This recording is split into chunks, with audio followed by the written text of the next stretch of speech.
الحمد لله نحمده ونستعينه ونستغفره ونؤمن به ونتوكل عليه ونعوذ بالله من شرور أنفسنا ومن سيئات أعمالنا من يهده الله فلا مضل له ومن يضلل فلا هادي له ونشهد أن لا إله إلا الله وحده لا شريك له ونشهد أن سيدنا وسندنا وحبيبنا وشفيعنا ومولانا محمدا عبده ورسوله صلى الله تعالى عليه وعلى آله وأصحابه وبارك وسلم أما بعد فأعوذ بالله من الشيطان الرجيم بسم الله الرحمن الرحيم إنا عرضنا الأمانة على السماوات والأرض والجبال فأبين أن يحملنها وأشفقن منها وحملها الإنسان إنه كان ظلوما جهولا وقال النبي صلى الله عليه وسلم الكيس من دان نفسه وعمل لما بعد الموت أو كما قال عليه الصلاة والسلام صدق الله وصدق رسوله النبي الكريم. آج الحمدللہ 1443 ہجری کی پہلی شب ہے. محرم الحرام کا چاند پاکستان میں نظر آ چکا ہے اور آج محرم الحرام کی 1 تاریخ ہے. پیغمبر علیہ السلام نے موجب طبرانی میں یہ دعا حضرات صحابہ کرام کو تلقین فرمائی تھی: اللہم احل علینا بالیمن والایمان. سب آمین کہتے رہو. اللہم احل علینا بالیمن والایمان والسلامت والاسلام ورضوان من الرحمن وجوار من الشیطان. یا آمین یا رب العالمین. میرے محترم بزرگ اور دوستو، اللہ تعالیٰ نے قرآن مجید میں ایک امانت کا ذکر کیا ہے کہ ہم نے ایک امانت پیش کی تھی آسمانوں پر، زمینوں پر، پہاڑوں پر. یہ 3 بڑی مخلوقات ہیں. آسمان ہے، زمین ہے، پہاڑ ہے. پہاڑ بہت بڑی مخلوق ہے. زمین اللہ نے جب پیدا کی چونکہ پانی پر پیدا کی. زمین میں 3 حصے پانی ہے اور 1 حصہ خشکی ہے. کشتی کی طرح زمین تیر رہی ہے پانی میں. تو ہلنے لگی تو اللہ نے پہاڑ نازل کیے. والجبال ارساہا، ہم نے اوپر سے گاڑے. یہ زمین سے نہیں ہوگے، اوپر سے آئے. یہ اوپر سے ڈالے گئے پہاڑ. اس لیے پہاڑوں میں خشیت الہی بہت ہوتی ہے. یہ عجیب بات ہے. سب سے پہلے تو انوارات پانی میں ہوتے ہیں کیونکہ اللہ کا عرش اس پر رہا. پھر پہاڑوں پر ہے، پھر زمین کی باری آتی ہے. اس لیے اللہ تعالی نے پہاڑوں کا ذکر کیا ہے. ان من الجبال لما يتفجر منه الانهار وان منها لما يشقق فيخرج منه الماء وان منها لما يهبط من خشية الله. پہاڑوں میں وہ ہیں جن میں سے نہریں بہتی ہیں، وہ ہیں جن سے چشمے نکلتے ہیں، اور وہ پہاڑ ہیں جو اللہ کے خوف سے نیچے گرتے ہیں، جس کو آج لینڈ سلائڈنگ کہتے ہیں.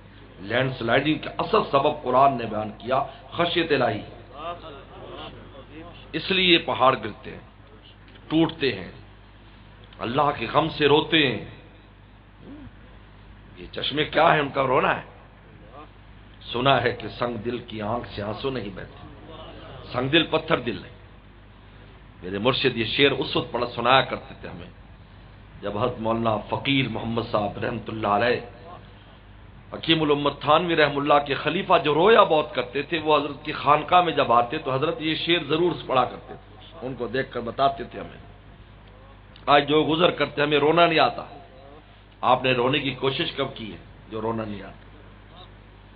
آپ کوشش تو کر کے دیکھیں. آپ کوشش کریں، بغیر آنسوؤں کو بھی رویا جاتا ہے. علم تب کو فتبا کو، رو نہیں سکتے رونے والی شکل ہی بنا لو میں پھر بھی بخش دوں گا.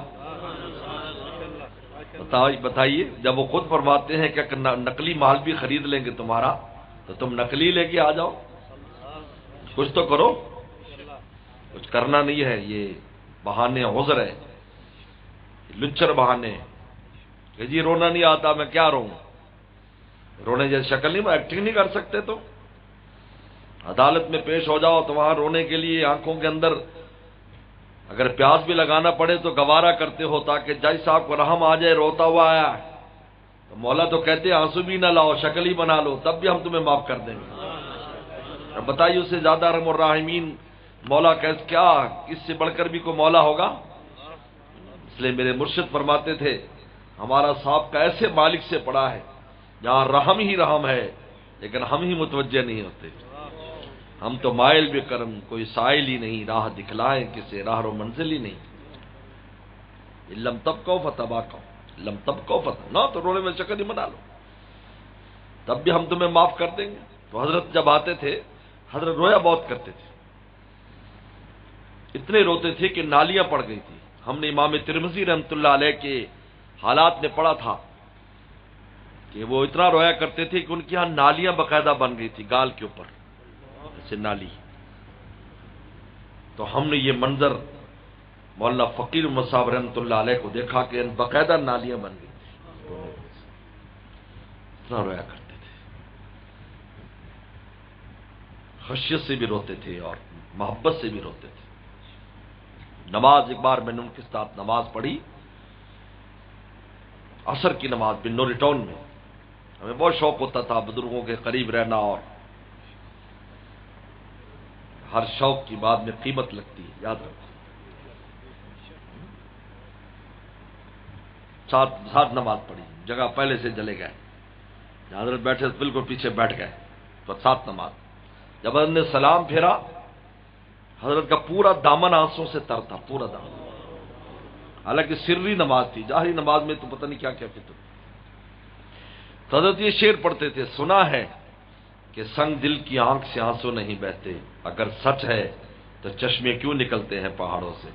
وہ پشاور کے تھے نا، اگر سچ ہے تو چشمے کیوں نکلتے ہیں پہاڑوں سے. یہ پشاور کا رہنے والا پٹھان میں سخت دل ہوتے ہیں نا، سخت دل ہوتے. میں کوئٹہ جب پہلی بار گیا تو انہوں نے کہا حضرت صاحب آپ کیا بیان کریں گے، ہمیں کیا سنائیں گے.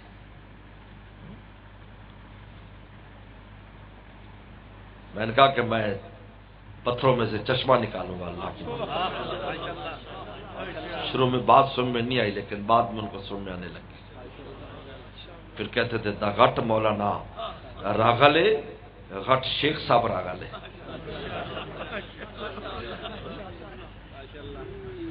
تو اللہ تعالیٰ نے 3 مخلوقات جو بڑی مخلوقات ہیں ان پر امانت پیش کی. علی السماوات والارض والجبال، یہ میری امانت ہے، اس کو لو. اب کتنی بڑی مخلوق ہے، اللہ اکبر. آسمانوں نے پورا عالم کو گھیرا ہوا ہے. زمین کتنی بڑی ماشاءاللہ، آج تک ڈسکور کرتے جا رہے ہیں، پتہ نہیں ابھی تک کتنے گوشے ہیں جو مخفی ہیں زمین کے. پھر پہاڑ فابینا یحملنا، قرآن کہتا ہے انکار کر دیا ہم نہیں اٹھا سکتے. واشفقنا منہا، اس ذمہ داری سے ڈر گئے کہ نہیں اللہ نہیں، ہم نہیں، ہمیں آپ یہ بوجھ ہم پر نہ ڈالے امانت کا، ہم آپ کی امانت کو نہیں سنبھال سکتے. آدم صلاۃ والسلام پر پیش کی گئی. 4تھا نمبر آدم کا آیا، کمزور دبلے پتلے ایک انسان. کہاں اتنی بڑی بڑی مخلوقات. حدیث شریف میں آتا ہے ایک پتھر کی شکل میں امانت تھی، چھوٹا پتھر، کوئی تیار نہیں، لیکن جس کی قسمت ہو گئی، قسمت کے فیصلے. حدیث شریف میں آتا ہے، بخاری کی شرح میں لکھا ہے، شاید آپ پہلی دفعہ یہ بات سنیں، کہ پیغمبر صلی اللہ علیہ وسلم کو جب اللہ تعالیٰ نے خلوت کی محبت ڈالی اور وہی آنے والی تھی تو 6 مہینے پہلے خلوت کرائی اللہ تعالیٰ نے. تو آپ سب سے پہلے سبیر پہاڑ پر گئے.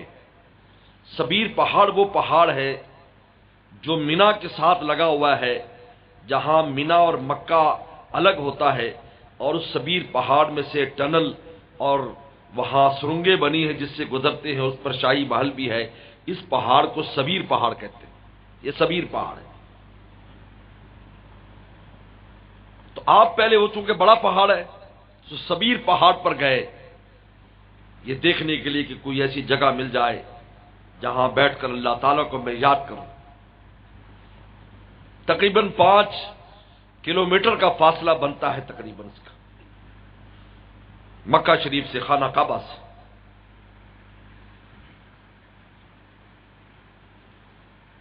تو اس پہاڑ نے کیا کہا؟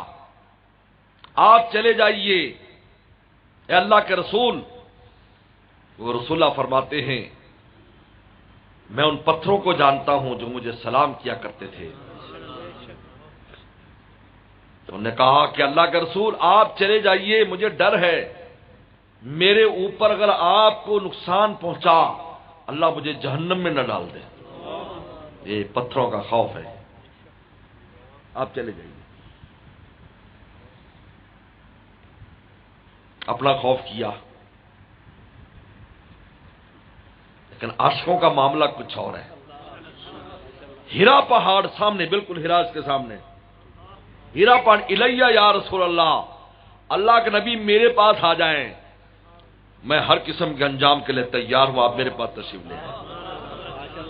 علامہ سہیلی نے شرح ابن ہشام میں، ابن ہشام جو دنیا میں سیرت کی سب سے پہلی کتاب ہے، اس کی شرح میں علامہ سہیلی نے اس حدیث کو نقل کیا، اور علامہ سہیلی سے محدثین نے شرح بخاری میں اس کو نقل کیا. آپ غار ہرا میں آ گئے. اور پھر آج دیکھیے شیخ فرماتے تھے خلوت غار ہرا سے ہے طلوع خورشید، خلوت غار ہرا سے ہے طلوع خورشید، کیا سمجھتے ہو اے دوست ان ویرانوں کو. آج تک برکت کی جگہ،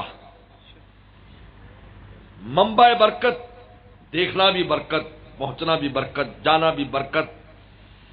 پیغمبر صلی اللہ علیہ وسلم کی سیرت وہی جب بھی تذکرہ آئے گا، غار ہرا کا تذکرہ، سبیر کا نام تو شاید ہی آج آپ نے سنا ہوگا، لیکن غار ہرا، ہرا پہاڑ ہے اور اس کی وہ غار ہے جس کو جبل نور آج کہا جاتا ہے، اس کا تذکرہ ہمیشہ کے لیے دوام پکڑ گیا، کیونکہ اس عاشق نے اپنے عشق کو پیش کیا کہ مجھے انجام کی پرواہ نہیں کہ میرے ساتھ کیا ہونے والا ہے، لیکن مجھ پر رسول اللہ کے قدم لگ جائیں.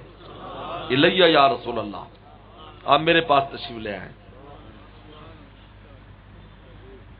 پہاڑوں نے، آسمانوں نے، زمینوں نے ابین یحملنها واشفقن، قرآن کہہ رہا ہے حملها الانسان. آدم السلام نے یہ نہیں دیکھا کہ بڑی بڑی مخلوقات نے انکار کر دیا، انہیں ماحول کو نہیں دیکھا. ماحول کو دیکھنے والا عاشق نہیں ہے، جو ماحول کو دیکھ کر چلے یہ منافقین کی علامت ہے. فلما اضاءت ما حوله، یہ اسی آیت سے ماحول نکلا ہے. فلما اضاءت ما حوله، جب ارد گرد کا ماحول روشن ہو جاتا ہے تو منافقین چلنے لگتے ہیں، جب اندھیرا چھا جاتا ہے تو رک جاتے ہیں، مسلمانوں کی ترقی دیکھتے ہیں تو ایمان میں مخلص ہونے کا سوچتے ہیں، جب اور کوئی جھگڑا اور مجاہدہ دیکھتے ہیں تو پھر پیچھے ہٹنے لگتے ہیں. فلما اضاءت ما حوله، مولانا ادریس صاحب کاندھی فرماتے ہیں ماحول کو دیکھ کر زندگی گزارنا منافق کا کام ہے، مومن تو عاشق ہوتا ہے، وہ محبوب کو دیکھتا ہے. ماحول نہیں دیکھتا کہ ماحول کیا کہتا ہے، فلانا کیا کہے گا. یہ قرآن نے کہا لا یخافون فی اللہ لومۃ لائم، میرے عاشق دنیا بھر کی ملامتوں کو جوتی کی نوک پر رکھتے ہیں، کوئی پرواہ نہیں کون کیا کہے گا. مولا خوش ہے، بس رسول اللہ خوش ہے، کیا چاہیے بتائیے، اس سے بڑھ کر کوئی ہے بتائیے. ایک طرف مولا ہو، رسول اللہ ہو، نبیوں کی جماعت ہو، ولیوں کی جماعت ہو، اور ایک طرف فاسق ہو، فاجر ہو، بدماش ہو، زانی، بدکار، شرابی وہ ہو. آپ بتائیے کون سی جماعت جو ہے آپ کی تائید کرے، آپ خوش ہیں بتائیے. نبیوں کی جماعت، اللہ خود اللہ تعالی، ولیوں کی جماعت.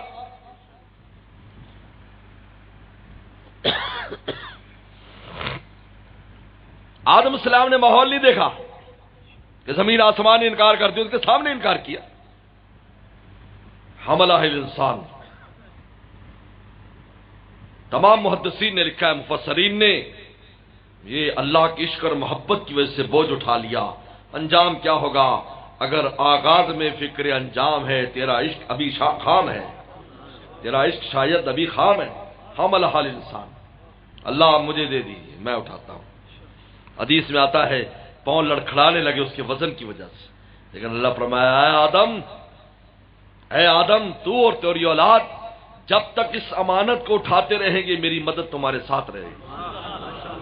جس کو قرآن نے کہا ان تنصروا اللہ ینصرکم، اگر تم اللہ کی مدد کرو گے اللہ تمہاری مدد کرے گا. اللہ کی مدد کا مطلب کیا ہے کہ اللہ کا دین اور اللہ کی شریعت اور اللہ تعالیٰ کے احکام اگر ان پر تم مضبوطی سے عمل کرنا شروع کر دو گے، ینصرکم، قدم قدم پر اللہ تمہاری مدد فرمائے.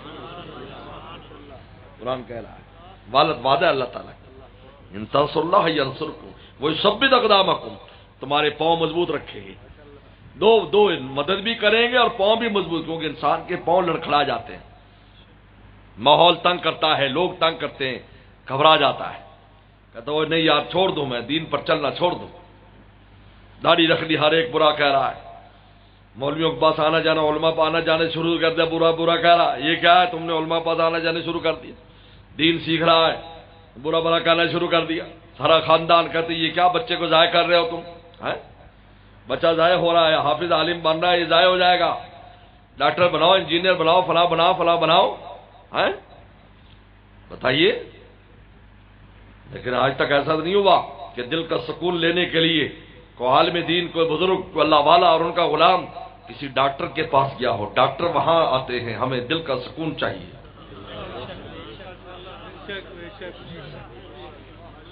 ہمارے دادا پیر حضرت شاہ الاقصی رحمۃ اللہ علیہ کے پاس ہندوستان میں انگلینڈ سے لوگ آئے، فرانس انگلینڈ سے لوگ آئے ہوئے تھے. ان میں ایک دو ساتھی بیمار ہو گئے، موسم موافق نہیں تھا، اس لیے ایک بات بڑی ادب کی ضمن آ گئی کہ مدینہ شریف میں انسان جائے اور اس کی وہاں طبیعت خراب ہو جائے، کبھی یہ نہ کہے کہ یہاں کی آب و ہوا اور فضا میرے موافق نہیں ہے ہمارے، کبھی یہ نہ کہنا، بلکہ یہ کہو ہم اس فضا کے موافق نہیں ہیں. یہ ادب کا تقاضا ہے، ورنہ بڑی خطرناک معاملہ ہے، بہت خطرناک معاملہ. لوگ ایسی بات کر دیتے، ایسی بات کر دیتے.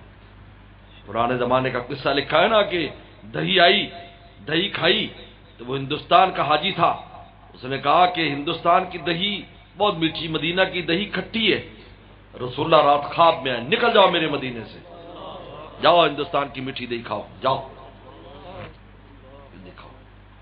یہ تو وہ واقعہ ہے جس کو حضرت تھانوی نقل کیا ہے، لیکن ابھی بھی ہمارے دوست حیات ہیں، ہمارے ساتھی شیخ عبدالحق بخاری رحمۃ اللہ دامت برکاتہ ہمارے ساتھ بن نوری ٹاؤن میں بھی پڑھا، سعودی ہے لیکن اردو آتی تھی تو یہاں حضرت بن نوری رحم اللہ سے پڑھنے آئے تھے. تو انہوں نے خود مجھے بتایا کہ ہمارے وہ اصل بخارا کے وہ لوگ ہیں، بخارا سے ایک آدمی ہجرت کر کے حاجی صاحب تھے، سور سارا سامان وغیرہ بیچ کر آ گئے مدینہ شریف میں ٹھہر گئے. تو ایک دن صبح کو ہمیں کہا کہ میں واپس جا رہا ہوں، تو ہم حیران ہو گئے، آپ تو ہجرت کر آئے، آپ کے لیے مکان لے لے، وہ سارا انتظام، آپ جا رہے ہیں. رونے لگے. انہوں نے کہا میں نے ایک دو دن پہلے مدینہ میں دودھ پیا تو میرے دل میں خیال آیا کہ ہمارے بخارا کا جو دودھ ہوتا ہے وہ بڑا اعلیٰ ہوتا ہے، اس میں ملائی بہت آتی ہے، یہ مدینہ کی گائے کے دودھ میں ملائی نہیں آتی. رسول اللہ رات خواب میں فرمایا میرے مدینے سے فوراً نکل جاؤ ورنہ ایمان سلب ہو جائے گا تم.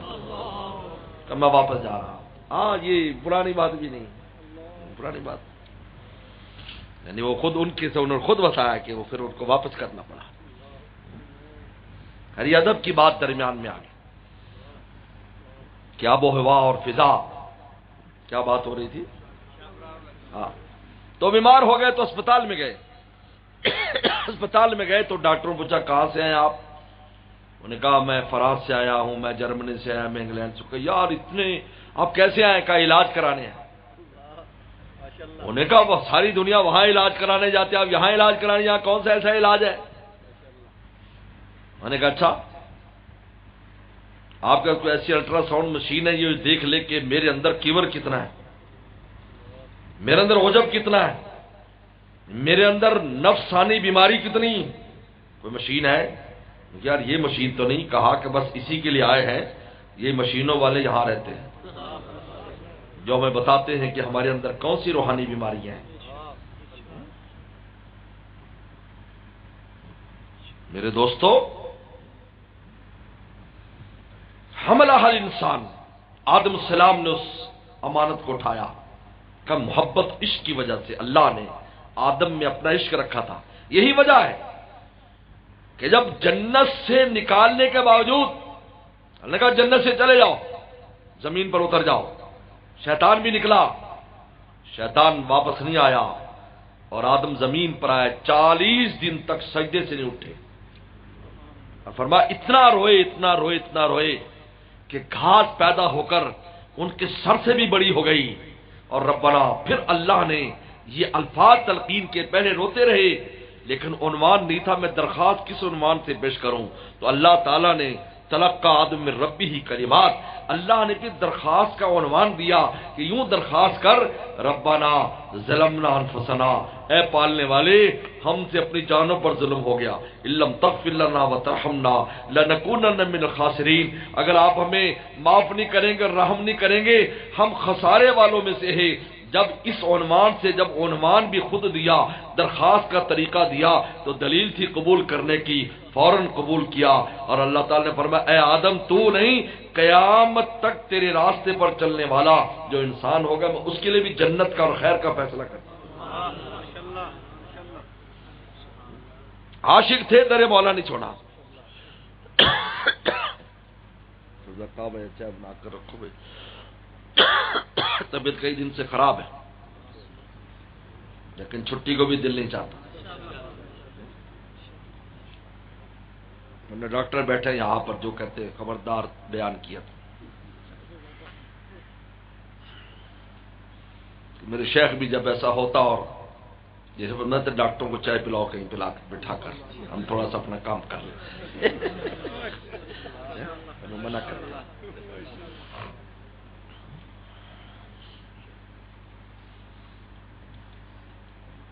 آدم السلام نے اللہ کا در نہیں چھوڑا، یہ عشق اور محبت کی وجہ سے۔ ربنا ظلمنا، اللہ معاف کر دیجیے۔ اس لیے حضرت فرماتے ہیں، مولانا رومی فرماتے ہیں لوگوں ذا کے خاص اولاد آدمن، وہ لوگ جو اللہ آدم السلام کی خاص اولاد ہیں، نفع انا ظلمنا می دمن، وہ ہر وقت ان کے زبان پر رہتا اللہ ہم سے ظلم ہو گیا ہمیں معاف کر دیجیے۔ ہر وقت ان کے زبان پر اللہ ہم سے ظلم ہو گیا۔ اللہ کو معافی بہت پسند ہے، معافی مانگنا بہت پسند ہے۔ یہ نہ دیکھیں میں نے تو جرم ہی نہیں کیا، اللہ بھی اگر کوئی جرم ہوگا تو معاف کر دے۔ بھائی میرے مرشد فرماتے تھے، دادا مرشد میاں ہمارا تو ہر سانس میں جرم ہے، ہم کون سا شکر ادا کرتے ہیں نعمتوں کا، کتنے بڑا جرم ہے یہ، جو نعمتیں خدا نے ہمیں دی ہم اس کا شکر کا حق ادا کرتے۔ پیغمبر اسلام کی زندگی، صحابہ کی زندگی دیکھ لیجیے، نانے جمی کھاتے تھے، کبھی کبھی جو کی روٹی ملتی تو اس پر بھی اتنے شکر کے الفاظ اور شکر کی دعائیں آئی ہیں، اور ہم دیگوں کی دیگیں کھا گئے، ہمیں شکر کی توفیق نہیں، تو ہمارا تو ہر سانس مجرمانہ ہے۔ فرماتے ہمارا ہر سانس مجرمانہ ہے۔ آج اس مجرمانہ سانسوں کو اگر تم چاہتے ہو مقربانہ بنانا، معافی مانگو ان سے، ربنا ظلمنا انفسنا، اللہ ہمیں معاف کر دیجیے۔ ہر دعا میں یہاں سے ابتدا کرو، اے اللہ ہمیں معاف، ہم سے غلطی ہوگی معاف کر دیجیے۔ ان کے دربار میں معافی مانگنے سے ہی مستغفرانہ جو آئے گا، میرے شیخ فرماتے ہیں مستغفرانہ ان کے دربار میں جو آئے گا ناجحانہ ہو کر جائے گا۔ ربنا ظلمنا، اللہ معاف کر دے۔ حالانکہ ایک بات بڑی پیاری لکھی ہے، مفسرین نے کہ آدم السلام عذر بھی پیش کر، شیطان نے عذر پیش کر دیا، عذر پیش کر، اللہ تیری محبت میں سارا کچھ ہوا ہے، مجھ سے یہ غلطی جو ہوئی تیری محبت میں نے کی ہے، کیونکہ میں آپ کے پاس سے جانا نہیں چاہتا تھا۔ شیطان نے کہا یہ کھا لے گا تو کبھی نہیں نکلے گا تو جنت سے۔ یہ قرآن مجید میں، اگر تم ہمیشہ رہنا چاہتے ہو اس جنت میں تو اس دانے کو کھا لو۔ اللہ تمہیں بھیجنا چاہتے ہیں، اس لیے دانے سے منع کیا ہے، کیونکہ کھا لو گے تو جاؤ گے نہیں، کیونکہ وہ دیکھ لیا کہ یہ عاشق ہے، تو عاشق کو عشق کے راستے سے مارا، اس نے محبت کے راستے سے مارا شیطان نے۔ قاسمہما، قسم بھی کھائی، اللہ کی قسم کھاتا ہوں۔ جب اللہ کا نام بیچ میں آ گیا تو بس بات ختم ہو گئی، اب کیا تحقیق اور کیا تفتیش، مولا کا نام آ گیا۔ عاشق کے لیے تو مولا کا نام کافی ہے۔ یہ حدیث شریف میں آتا ہے کہ تم میں کوئی اپنے غلام پر ناراض ہو اور اس کو مارنے لگے یا مارے اور وہ اللہ کا واسطہ دے دے، پر میں فوراً اس کو چھوڑ دو، اللہ کی ذات بہت بڑی ہے جس کو بیچ میں لے کے آیا۔ سن لو یہ بات، ترمذی کی حدیث ہے یہ۔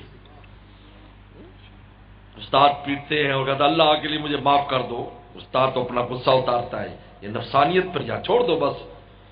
جب اللہ کا نام آ کر تم نے اللہ کی عظمت کی وجہ سے چھوڑ دو گے، انشاءاللہ اس ایک ڈنڈے سے اس کا کام بن جائے گا، یاد رکھو، کام بن جائے گا، وہ کامیاب ہو جائے گا۔ وہ اللہ تعالیٰ اس کو علم کے لیے ایک ڈنڈے میں بھی قبول کر لیں گے، جو تم سمجھتے 10 میں ٹھیک ہوگا، کیونکہ جب مولا کے نام کی آپ نے عظمت رکھی اور لاج رکھی اور آپ نے اپنے ہاتھ اٹھا لیے، بس تمہارا بھی کام ہو گیا اور اس کا بھی کام ہو گیا۔ یہ عجیب ہے، اللہ کا نام اتنا بڑا نام ہے، بہت بڑا نام ہے اللہ تعالیٰ کا۔ اللہ کے نام کی عظمت آج ہمارے دل میں نہیں ہے، یہی وجہ ہے کہ نہ اللہ کا نام لیتے ہیں، نہ ان کے نام کی عظمت ہے، نہ ان کے احکام پر عمل ہے۔ یہ انسان جو گناہ کرتا ہے یہ عظمت میں کمی کی وجہ سے کرتا ہے۔ اللہ کی اگر عظمت ہوتی تو کبھی بھی اس کی ہمت ہی نہ ہوتی۔ میرے مرشد سے کسی نے پوچھا کہ حضرت کیا اللہ والوں کو گناہ کی صلاحیت ختم ہو جاتی ہے کہ ان میں گناہ کرنے کی صلاحیت ہی نہیں ہے؟ فرمایا نہیں، صلاحیت ہوتی ہے، صلاحیت ہوتی ہے، لیکن عظمت الہی کے سامنے اس کو استعمال کرنے کی طاقت نہیں دیتی، طاقت نہیں ہے، کیسے استعمال کریں؟ جس طرح انسان کو خوف کا ماحول ہو جائے، کتنا بھی وہ گناہ کا رسیا ہو، فلم دیکھ رہا ہے، فلم دیکھنے کے بعد اس کی رات نہیں گزرتی اور اچانک وہ واقعہ پیش آ جائے تو کیا ہوگا؟ آپ کو ابھی گناہ کرتے رہو، نہ آگ لگ گئی، ہو جان بچاؤ جان بچاؤ، کیا ہوا؟ اس مخلوق کے خوف سے، اس آگ کے خوف سے، یا سانپ آ گئے اس سانپ کے خوف سے، یا شیر آ گئے اس شیر کے خوف سے تمہاری طاقت سلب ہو گئی، تو بتائیے خالق کی عظمتیں جن پر کھل جائیں تو کیسے ہمت ہوگی باوجود گناہ کی صلاحیت کے، کیسے گناہ کریں گے؟ اسی وقت ہے جب تک خدا کی عظمت کھلی ہوئی نہیں ہے، انسان اپنی مرضی کرتا ہے، میری مرضی۔ یہ روشنی بہت نظر آ رہی ہے، کتنا روشن کیا ہوا اس صحن مسجد کو، لیکن صبح سورج نکل آئے ان کا وجود بھی ختم ہو جائے۔ ہاں جلتی ہوں گی لیکن مجھے آپ کو محسوس بھی نہیں ہوں گی۔ انسان کو اپنی چیزیں نظر آتی ہیں، میں یہ، میں وہ، میں یہ، اب ہر وقت اسی سوچ میں رہتا ہے، اپنی اچھائی اور اپنے اس میں فکر میں رہتا ہے، لیکن جس دن عظمت الہی کھل جائے گی کوئی شے بھی نظر نہیں آئے گی، نہ اپنا علم نظر آئے گا، نہ جان نظر آئے گی، نہ مال نظر آئے گا، کچھ نظر نہیں آنا، ہر طرف مولا ہی مولا ہے۔ مجھے واقعہ یاد آیا، مولا رومی رحمۃ اللہ علیہ نے نقل کیا ہے،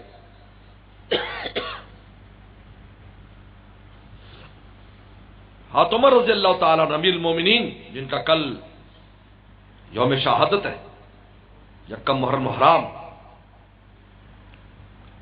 کہ روم کا ایک سفیر آیا، روم کا سفیر عمر رضی اللہ عنہ سے ملنے کے لیے آیا، کوئی پیغام اپنے بادشاہ کا لے کر آیا، کیونکہ رومی بادشاہ سے جس طرح آج امریکہ روس ہے، اس وقت بھی ایسی طاقتیں تھیں، تو اس نے آ کر پوچھا مدینہ شریف میں کہ تمہارے بادشاہ کا محل کہاں ہے؟ سب ہنسنے لگے، انہوں نے کہا کون سا محل؟ کوئی محل نہیں ہے، جو دوروں کی جھونپڑی ہیں ان کی بھی جھونپڑی ہیں۔ حیران ہوا۔ انہوں نے کہا کوئی میں محل ہوگا، پہرے لگے ہوں گے، یہ ہوگا وہ ہوگا۔ انہوں نے کہا اچھا ان سے ملاقات کرنی ہے۔ انہوں نے کہا دوپہر کا وقت میں وہ جنت البقیع کی طرف نظر آئیں گے، کیونکہ حضرت عمر رضی اللہ تعالیٰ عنہ دوپہر کے وقت بھی مدینہ کے باغات کی طرف گشت کرتے تھے تاکہ باغوں کو بچے نقصان نہ پہنچائیں۔ یہ عجیب بات ہے، دوپہر کو کیونکہ وہ قیلولے کا وقت ہوتا ہے، لوگ آرام کر رہے ہیں، اور اس میں بڑا دیکھ کے دلچسپ واقعہ بھی آتا ہے کہ ایک بار حضرت عمر رضی اللہ تعالیٰ نکلے تو دیکھا کہ بچے جو ہیں وہ کھجور پر پتھر مار رہے ہیں۔ اور عربوں کے ہاں ایک عجیب بات ہے کہ جو باغات ہوتے ہیں ان پر دیواریں بنائی جاتی ہیں، ہمارے طرح کھلے باغ نہیں ہوتے، ہر باغ کے ارد گرد دیوار ہوگی، اس لیے عربی زبان میں باغ کو حائط کہتے ہیں، اور حائط کا لغوی معنی دیوار ہے۔ آج بھی آپ مدینہ شریف چلے جائیں تو مدینہ شریف میں آپ کو باغات کے ارد گرد دیواریں اور بیچ میں بڑا گیٹ نظر آئے گا۔ اور وہ دیواریں کیوں بناتے تھے؟ اس لیے کہ خواتین بھی اس میں کام کرتی ہیں، پردہ نہ ہو، پردے کے مسئلے کی وجہ سے یہ ہے، دیواریں بناتے تھے تاکہ خواتین اندر جو کام کر رہی ہیں قوم قبیلے کی ساری، اور اپنے بچوں کے ساتھ وہاں رہتے تھے جب باغات میں پھل آیا کرتا تھا۔ تو پتھر مار رہے ہیں، حضرت عمر رضی اللہ تعالیٰ کو جب دیکھا تو بچے بھاگ پڑے۔ تو ایک چھوٹا سا بچہ وہ جو نیچے کھجوریں گر جاتی تھی تو وہ اپنی جھولی میں ڈال لیتا تھا، یعنی جو گری پڑی، باقی تو وہ اٹھا لیتے تھے جو پتھر مار رہے۔ حضرت عمر رضی اللہ تعالیٰ عنہ بڑے غصے میں آئے تو اس بچے نے تقریباً کہا السلام علیکم یا امیر المومنین۔ تو آپ ہنس پڑے، نے کہا کہ کیوں پتھر مار رہے تھے؟ کہا حضرت میں تو بہت چھوٹا ہوں، میں تو پتھر مار نہیں سکتا تھا، بھی چھوٹا تھا 6-7 سال کا، وہ بڑے مارتے تھے وہ تو بھاگ گئے۔ آپ بہت ہنسے اس کی بات پر، دلیل تو مضبوط دی کہ میں نے نہیں مار، میں پتھر اتنا اونچا، کھجور بہت اونچی ہوتی، وہ بھاگ گئے سارے۔ ان کا اچھا چلو جاؤ تم بھی گھر جاؤ۔ ان کا نہیں، یہ راستے میں نا مجھ سے کھجوریں چھین لیں گے، آپ مجھے گھر پہنچا کے آؤ۔ سبحان اللہ۔ ایک طرف شیطان ڈرتا ہے اور ایک طرف ایمان والوں کے ساتھ یہ حال ہے۔ عزت الکافرین عزت المومنین، مومنین کے سامنے جھکے ہوتے ہیں، کفار کے سر کے اوپر سوار ہوتے ہیں، یہ مومن کی شان۔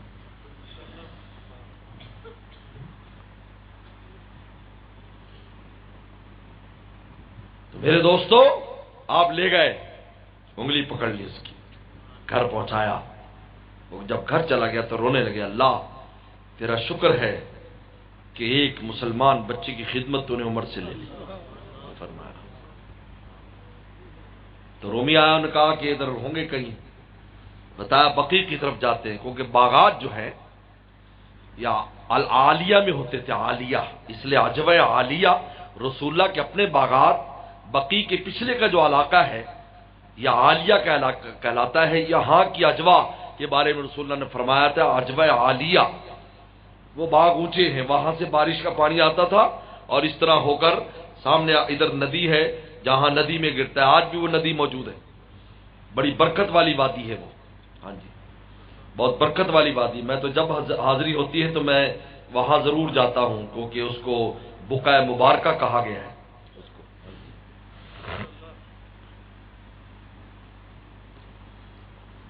تو میرے دوستو تو وہ گیا تو اس نے دیکھا کہ بقیع میں ایک درخت کے نیچے حضرت عمر رضی اللہ تعالی سو رہے ہیں، قمیض اتاری ہوئی، گرمی بہت ہے، اور لنگی باندھی ہوئی سو رہے ہیں، اور سر کے نیچے پتھر رکھا ہوا ہے اور پتھر کے ساتھ ہاتھ رکھا ہے۔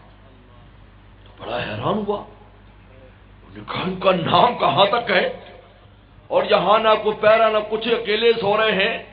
تو وہ گھوم کر سامنے کی طرف سے آیا جدھر آپ کا چہرہ تھا، تو چہرے پر نظر پڑتے ہی اس پر کپکپی طاری ہو گئی۔ وہ کہنے لگا اس دل میں اس نے کہا کہ میں پوری دنیا کے بڑے بڑے بادشاہوں کے پاس سفیر بن کر گیا ہوں، ان کے بڑے بڑے دربار، بڑے بڑے ہیبت ناک صورتیں، مجھ پر کبھی روب طاری نہیں ہوا، اور یہ درویش ایسے پڑا ہوا ہے، اس سے میرے دل پر اتنا روب طاری ہو رہا ہے اگر میری 7 جانیں بھی ہوتی تو تب بھی یہ روب مجھ سے ختم نہیں ہونا تھا. تو پھر اس نے ایک مشہور بات کی، اس نے کہا یہ روب کس چیز کا ہے؟ انہوں نے کہا کہ یہ جو روب ہے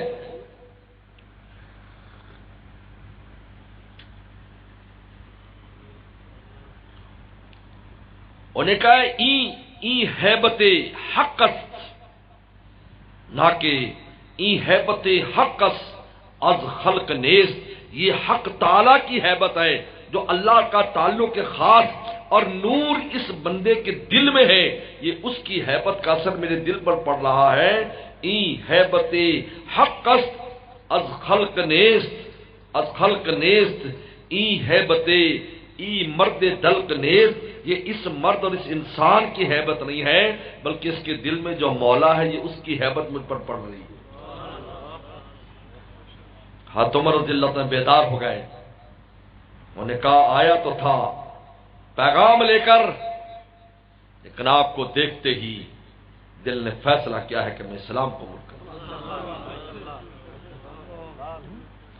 مولانا رومی نے اس پر نصیحت کی ہے میرے دوستوں. مولانا رومی نے نصیحت کی ہے،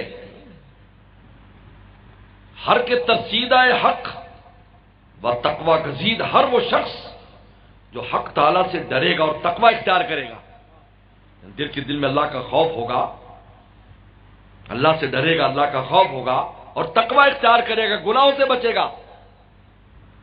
کیونکہ اگر کہتے ہیں آج لوگ کہتے ہیں ہم اللہ سے ڈرتے اور گناہ نہیں چھوڑتے، یہ معتبر نہیں ہے. حدیث شریعت اللہ مقسم لنا من خشیتک، اللہ اتنا ہمیں خوف دے ما تحول بیننا بین معاصیک، کہ آپ کے اور گناہوں کے درمیان جو آڑ بن جائے.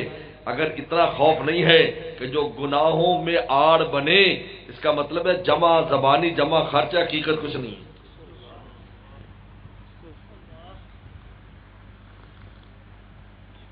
تو فرماتے ہیں کہ ہر کے ترسیدہ از حق و تقوی گزید، ہر وہ شخص جو حق تعالیٰ سے ڈرے گا اور تقوی اختیار کرے، گناہوں کو چھوڑے گا، نالیتی چھوڑ دے گا. ترسیدہ ترسیدہ عضوے جن و انسو ہر کے دید، فرمایا جن و انس اور ہر انسان جو اس کو دیکھے گا اس کے دل پر اس کا رعب طاری ہو جائے. فیصلہ دے دیا. اگر آپ چاہتے ہیں جنات بھی ڈرے ہیں، حضرت عمر رضی اللہ عنہ سے شیطان ڈرتا تھا، نظر تو نہیں آتا تھا شیطان. حضرت عمر رضی اللہ عنہ کو نظر نہیں آتا تھا، لیکن آپ نے فرمایا اے عمر تو جس گلی سے گزرتا ہے شیطان کے مجال نہیں اس گلی سے گزرے، کیونکہ ان کا دل کا روب ایسا تھا جو حق تعالیٰ کے تعلق کی وجہ سے، حق تعالیٰ کے انوارات کی وجہ سے، حق تعالیٰ کی محبت کی وجہ سے، حق تعالیٰ کی خشیت کی وجہ سے ان کے قلب پر ایسا روب تھا کہ شیطان کے مجال نہیں اس گلی سے گزر سکے جہاں سے حضرت عمر رضی اللہ عنہ گزرتے تھے. انسان کے دل کا اثر پڑتا ہے، یاد رکھو، ظاہر کا نہیں ہے، دل کا اثر ہے. کافر ہے تو شمشیر پہ کرتا ہے بھروسہ، مومن ہے تو بے تیغ بھی لڑتا ہے سپاہی. تو ایسی روب طاری ہو جاتا ہے. ان کے دل میں اللہ کا خوف ہوتا ہے تو جس کے دل میں اللہ کا خوف ہوگا اس کا خوف سب کے دل میں بیٹھ جائے گا. یہ قانون ہے. ہر کے ترسیدہ حق و تقوی گزید، ہر انسان جو اللہ سے ڈرے گا اور تقوی اختیار کرے گا. ڈرنے کی دلیل کیا ہے؟ گناہوں کو چھوڑتا ہے، تقوی اختیار کرتا ہے. ترسیدہ عضوے جن و انس و ہر کے دید، جن و انس ہر جو اس کو دیکھے گا اس کے دل پر اس کا روب طاری ہو جائے گا. یہ اللہ والوں کے خاص روب ہوتا ہے. اللہ والے اکیلے کیوں نہ ہوں، کسی کی ہمت مجال نہیں ہوتی کہ ان کے ساتھ کچھ کر سکے، ایسا ان کے اللہ نے اس پر روب طاری کیا ہوتا ہے. یہ حضور صلی اللہ علیہ وسلم کی میراث ہے. پیغمبر فرمایا نصرت بالرعب، مجھے روب کے ساتھ مدد دی گئی ہے. پیغمبر سلام جس طرف رخ فرما لیتے تھے 2 مہینے کی مسافت تک وہاں کے لوگوں پر روب طاری ہو جاتا تھا، یعنی چہرہ کرنے سے 2 مہینے کی مسافت تک. یہی وجہ ہے کہ حضرت نبی کریم صلی اللہ علیہ وسلم کو حسن دیکھتے نہیں کھلتا تھا. یوسف السلام کو تو دیکھتے ہی انہوں نے چھریوں سے اپنی انگلیاں کاٹ لیں، لیکن رسول اللہ کے چہرے پر اللہ نے روب کی چادر ڈالی تھی، کیونکہ آپ کا مذہب اور دین نے قیامت تک کے لیے رہنا ہے. یوسف السلام تو غلام تھے تو ہر ایک آنکھ بھر کے دیکھ لیتا تھا، آنکھ بھر کے دیکھ لیتے. اور یوسف السلام کے حسن میں سواحت تھی. سواحت یعنی سفید، اور اس قسم کو سواحت کہتے ہیں. اور رسول اللہ کے حسن میں ملاحت تھی. ملاحت نمکین، اور جو نمکین حسن ہوتا ہے اس سے کبھی پیٹ نہیں بھرتا. سن لو، سواحت اور ملاحت میں فرق ہے. اس لیے آپ گندم گوں رنگ کے تھے، گویا کہ خون آپ کے چہرے میں انار نچوڑا ہوا ہے. اس قسم کی کلر تھا رسول اللہ کا. آپ کے چہرے میں ملاحت تھی، لیکن فوراً حسن نہیں کھلتا تھا کیونکہ روب کی چادر ہے. لیکن حضرت علی فرماتے ہیں من خالتہ، لیکن رسول اللہ کے ساتھ جب رہنا شروع کر دیتا اور آپ کی معرفت حاصل کر لیتا، احبہ، پھر ایسا عاشق ہوتا کہ جان دینا بھی آسان ہو جاتا. جس کو اما عائشہ صدیقہ نے بڑے پیارے خوبصورت انداز میں رسول اللہ کی حسن کو اور یوسف السلام کے حسن کو، فرق کو بیان کیا ہے. لواہی زلیخا لو رئین جبینہ ہو، اگر زلیخا کی سہیلیاں میرے محبوب کے پیشانی دیکھ لیتی، لا اثرن بقتل قلوب علی الیدی، وہ ہاتھ نہ کاٹتی، سینے چیر لیتی.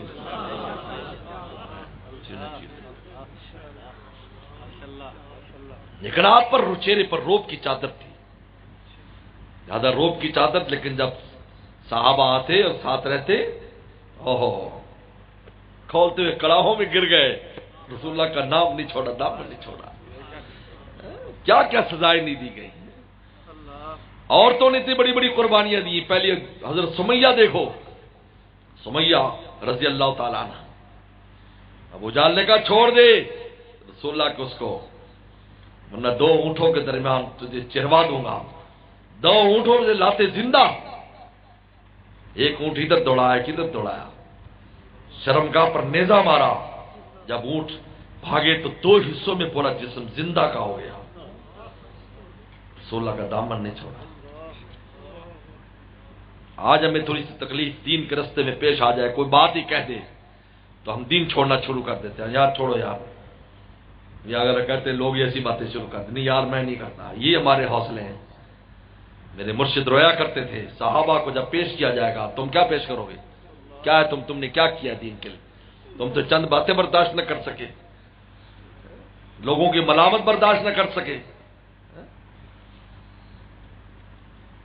چند حرام تمناؤں کا نہ چھوڑ سکے، گناہوں کا نہ چھوڑ سکے. کیا یہ بھی ہے؟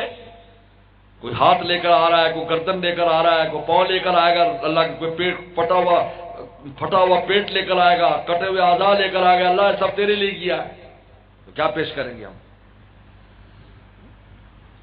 اس لیے میرے دوستو، اللہ نے یہ امانت ہمیں دی ہے، دین پر چلنا.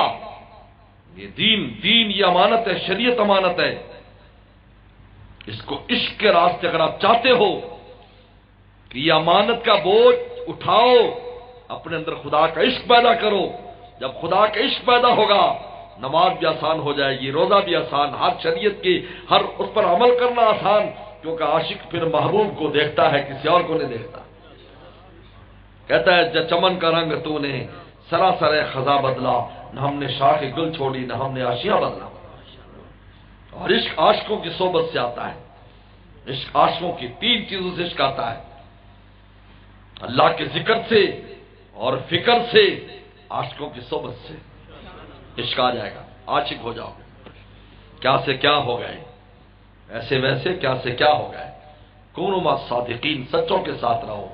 پھر دیکھو تمہارا دل بھی خدا کے عشق میں مبتلا ہو جائے گا. بس اس سے بڑی نعمت نہیں. پھر ہر چیز آسان ہے. حمل حال انسان، آدم السلام نے اتنی بڑی امانت اٹھا دی جو کوئی نہ اٹھا سکا. کس بنیاد پر؟ عشق کی بنیاد پر. خدا کے عاشق تھے. بلکہ جنید بغدادی نے ہم تو عجیب بات لکھی کہ جب آواز پڑی آدم، کہتے اللہ کی زبان سے اپنا نام سن کر ہی آدم مست ہو گئے. انہوں نے کہا جو بھی حکم دیں گے بس اس کو پورا کروں گا، وہ کہ میرا نام لے لیا ہے. جنہیں بغدادی نے فرماتے آدم لبیک یا اللہ، امانت اٹھا کر فوراً کندھے پہ رکھ لی. انجام کو نہیں دیکھا کہ اس کا انجام کیا ہوگا.